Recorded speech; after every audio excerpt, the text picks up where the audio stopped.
ആലപ്പുഴ ജില്ലയിൽ ഏറ്റവും അധികം ആളുകൾ എത്തിയിരുന്ന അമ്പലപ്പുഴ KSRTC ബസ് സ്റ്റാൻഡ് ഇപ്പോൾ ഉപയോഗശൂന്യമാണ്. പ്രതിസന്ധിയെ തുടർന്ന് ജീവനക്കാരെ വെട്ടിക്കുറച്ചതോടെ പുതിയ കെട്ടിടം ഉണ്ടെങ്കിലും സ്റ്റാൻഡിലേക്ക് വാഹനങ്ങൾ കയറാറില്ല. വൃത്തിയുള്ള ശുചിമുറികളും മാസങ്ങളായി പൂട്ടിയിട്ടിരിക്കുകയാണ്. ആളില്ല, ആരവുമില്ല, വാഹനങ്ങളാണെങ്കിൽ കയറാറുമില്ല. ദേശീയപാതയോരത്ത് വെറുതെ ഒരു കെട്ടിടം. അതാണ് അമ്പലപ്പുഴ KSRTC ബസ് സ്റ്റേഷൻ.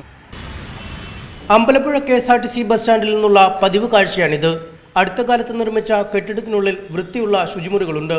എന്നാൽ വെള്ളമില്ലാത്തതിനാൽ അടച്ചുപൂട്ടിയിട്ട് മാസങ്ങൾ പിന്നിടുന്നു. താൽക്കാലിക മൂത്രപ്പുരയാക്കിയതോടെ കെട്ടിടത്തിന് പിൻവശം ദുർഗന്ധപൂരിതമാണ്. ദീർഘദൂര സർവീസുകളും ഓർഡിനറികളും അടക്കം ബസ്സുകളൊന്നും ബസ് സ്റ്റാൻഡിൽ കയറാറില്ല. പട്ടണത്തിൽ ആവശ്യങ്ങൾക്കെത്തുന്നവരുടെ വാഹന പാർക്കിംഗ് സ്ഥലമാണ് ഇവിടം ഇപ്പോൾ. സാമ്പത്തിക പ്രതിസന്ധിയുടെ പേരിൽ ജീവനക്കാരുടെ എണ്ണം വെട്ടിക്കുറച്ചതോടെ പ്രവർത്തനം പൂർണ്ണ സ്തംഭനത്തിലുമായി. പ്രമുഖ തീർത്ഥാടന കേന്ദ്രമായ അമ്പലപ്പുഴ ക്ഷേത്രത്തിലേക്കടക്കം നൂറുകണക്കിന് ആളുകളാണ് ദിവസവും അമ്പലപ്പുഴയിലെത്തുന്നത്. എന്നാൽ ക്രൂരമായ അവഗണനയാണ് അധികൃതരിൽ നിന്നും നേരിടേണ്ടി വരുന്നതെന്ന് ക്ഷേത്രം ഉപദേശക സമിതി പ്രസിഡന്റ് കൊട്ടാരം ഉണ്ണികൃഷ്ണൻ പറയുന്നു. ഓരോ ദിവസവും ആയിരക്കണക്കിന് ആൾക്കാർ വരുന്ന അമ്പലപ്പുഴയിലെ ഈ ബസ് സ്റ്റാൻഡിൻ്റെ ദുരവസ്ഥ വളരെ കഷ്ടമാണ്.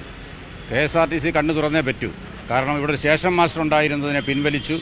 ഇവിടെ സ്ത്രീകൾക്കും പുരുഷന്മാർക്കും ഒക്കെ ടോയ്ലറ്റ് നല്ല ഭംഗിയായിട്ട് ഉണ്ടാക്കി കൊടുത്തതാണ്.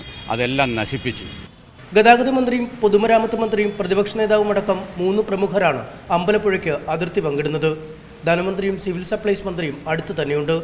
ദേശീയ തലത്തിൽ ശ്രദ്ധേയനായ MP KC വേണുഗോപാലും ഉണ്ടെങ്കിലും അനാഥമായി കിടക്കാനാണ് അമ്പലപ്പുഴ KSRTC സ്റ്റാൻഡിന്റെ നിയോഗം.